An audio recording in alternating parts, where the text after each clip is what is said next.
Juste en face du célèbre port de l'Arsenal à Toulon se dresse l'ancien hôtel particulier Micholet. Avant sa réfection en hôtel 4 étoiles, il est le théâtre du premier concours d'architecture d'intérieur organisé par Jean-Pierre Blanc, directeur de la Ville à Noailles. Je rêvais un peu de pouvoir faire des aménagements quelque part. La ville de Toulon est en pleine restructuration, vous l'avez vu.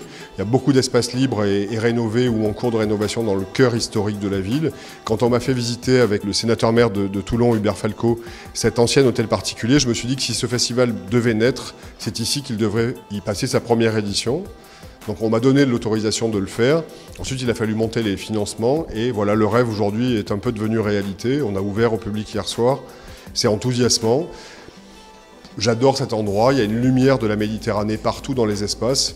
La Méditerranée, c'est d'ailleurs le thème imposé par le jury aux finalistes du concours d'architecture d'intérieur. Les 10 équipes finalistes se sont vues remettre les clés d'une pièce de l'hôtel particulier, une enveloppe de 2 000 €, mais surtout l'opportunité de collaborer avec des entreprises locales pour le mobilier.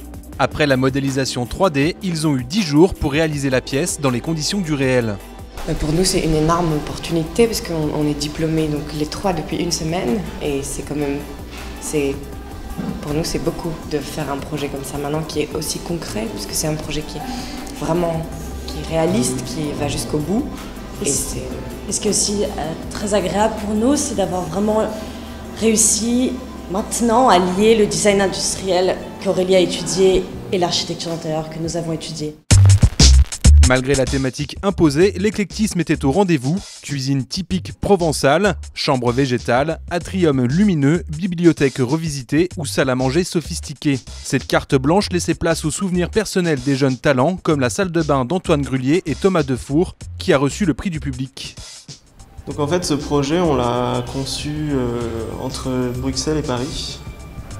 Moi à Bruxelles et Antoine à Paris.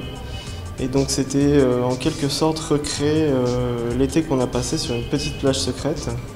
Cette petite plage qui est une plage du coup de Méditerranée, qui se trouve à Hyères, plus précisément à Gien. Voilà, c'est une petite plage rocheuse en fait, aménagée avec des dalles de béton directement sur les rochers, avec comme passerelle vers la mer une petite échelle en métal.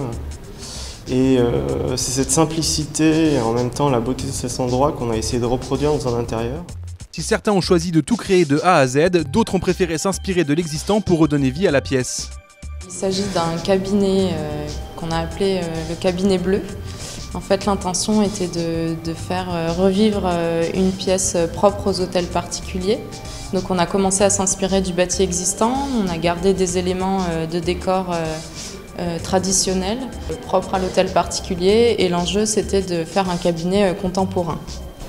Oui, donc finalement on a réutilisé des éléments un peu traditionnels, mais on les a revisités.